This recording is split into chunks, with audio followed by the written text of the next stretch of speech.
Sandy is 40 years old, living in the suburbs, driving her kids to school, managing birthday parties, and doing everything a devoted mother does. She looks, from the outside, like a woman who has it together. Then one afternoon she catches a glimpse of something on a home video. Her husband Sam in the background, clearly involved with another woman. The marriage she has been holding together for years turns out to have been built on a lie. Sandy does not fall apart. She makes a decision. She packs up her two kids, sharp-tongued Sadie and the endearingly odd Frankie, and moves to New York City. The city is disorienting at first. The kids voice their skepticism loudly. Frankie is almost immediately rechristened Pablo by a bully at school and accepts the name without complaint. Sandy's mother pushes her toward job interviews, reminding her that a Stanford undergrad and Northwestern journalism degree should amount to more than suburban housewife. Sandy pushes back, but not too hard. She finds a small apartment and underneath it, a coffee shop run by two young men. One of them a 25-year-old named Aram Finkelstein. Aram is adrift in the specific way that only over-educated young men with too many feelings and not enough direction can be. He went to college, took women's studies courses, helped his mother buy tampons, and married a French woman named Alice, who it turned out was only using him for a green card before leaving him for the man she had been posing as her brother. Aram cannot bring himself to finalize the divorce because doing so would get Alice deported. And despite everything, he is not that kind of person. He is currently living with his parents, working in a coffee shop, and trying to figure out what any of it means. Sandy's friend drags her to a self-defense class at a women's center. The class is run by an instructor who takes her work extremely seriously, and the designated perpetrator for the session turns out to be Aram, who has been hired to play the role of threatening male. The instructor builds to a dramatic finale, she calls it the Ocean of Anger, in which she invites participants to draw on every resentment they have ever accumulated and direct it at the perpetrator. Sandy volunteers. She thinks about Sam. She thinks about years of being taken for granted. What follows is a tirade of spectacular intensity that leaves Aram genuinely shaken, and the rest of the class both terrified and impressed. The next morning, Sandy feels terrible about it and goes downstairs to apologize. Aram, who is already developing a completely impractical affection for this woman he barely knows, accepts graciously and makes her laugh. Sandy, who needs a babysitter for a date her friend has forced on her, asks if he would be interested. Aram agrees. The date itself is a disaster. A chiropractor who is overly proud of his skeleton replica and asks Sandy increasingly personal questions about her hobbies, as if caring for two children does not qualify. Sandy returns home early. Aram has somehow won over both kids, gotten Frankie to bed on time despite Sadie's best efforts, and left dinner on the table. Sandy sits down with him and talks for a long time.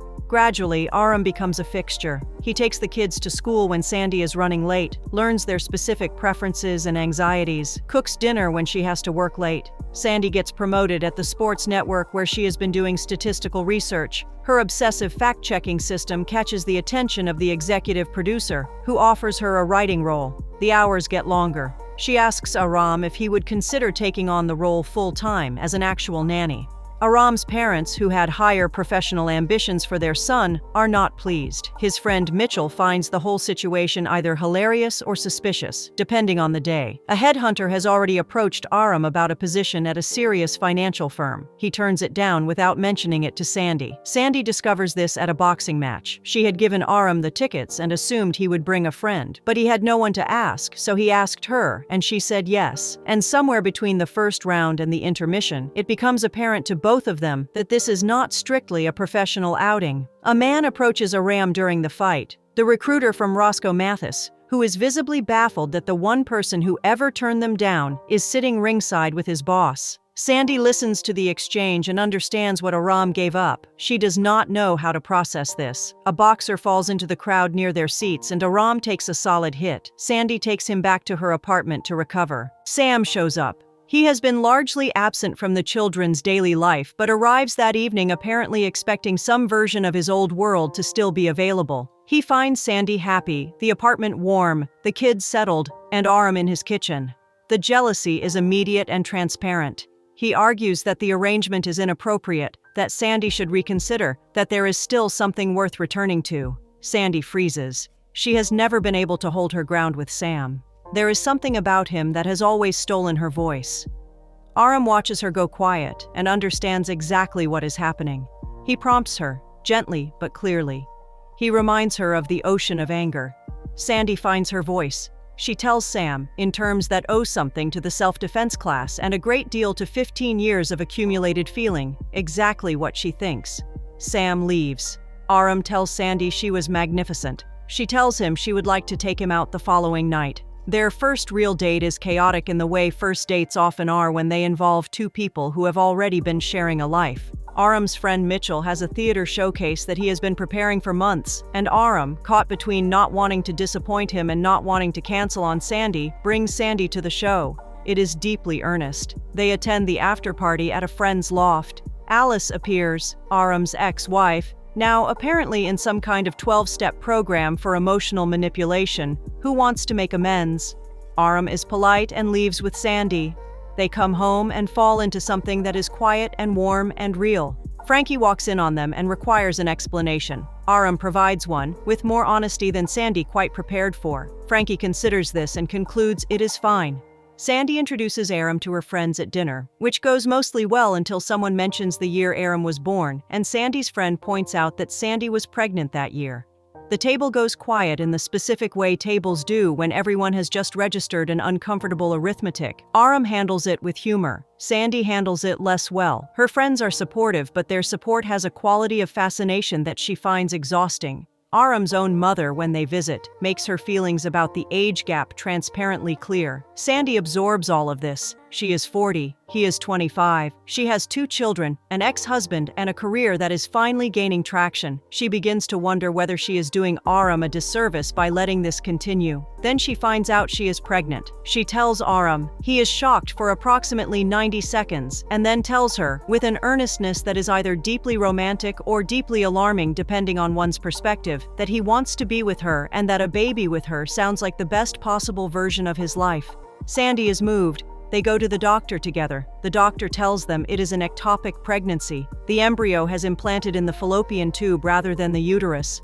It is not necessarily related to Sandy's age, but Sandy hears age in every word anyway. She is 40. The future she had started imagining collapses. In the waiting room afterward, she tells Aram it is over. She lists the reasons calmly: his age, his parents' house, Harry Potter, half a beer, and the simple fact that someone as good as him should not be spending his best years tethered to someone else's history. He tells her she is the one who does not know how she feels. She walks away anyway. 5 years pass. Aram travels. He works with children in schools across different countries and discovers that he is genuinely good at it. That kids respond to him the way they respond to very few adults, as someone who is both trustworthy and interesting.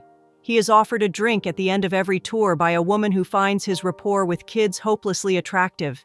He declines every time and boards the next flight. Sandy becomes an anchor at the network. The kids grow up. Sadie wins a science award. Frankie grows to 13 and is still recognizably himself. Sandy is good at her work, well-regarded and comfortable. She dates occasionally and discovers that dating is not really her thing. One evening at a restaurant, Sandy bumps into Aram in a corridor near the restrooms. He has been to Mozambique, a silent film festival, and a dozen other places that he rattles off with the easy energy of someone who has been genuinely living rather than simply waiting. He introduces her to Zeke, a boy he met in Bangladesh and, over the course of 2 patient years, adopted. Zeke Finkelstein introduces himself with complete confidence and immediately asks Sadie if she wants to play Game Boy. Aram looks well. Sandy looks well. Aram's mother, also at the restaurant, pulls Sandy aside to tell her, without any trace of the earlier coolness, that her son talks about Sandy every single day. It is not said as a warning. Both families end up at the same long table.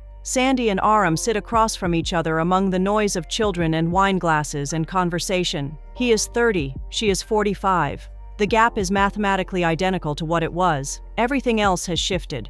The film does not offer a tidy resolution because life does not offer one. What it offers instead is this: 2 tables pushed together, kids who already know each other, parents who have gotten somewhere worth being, and 2 people who are, for the first time in a long time, exactly where they are supposed to be.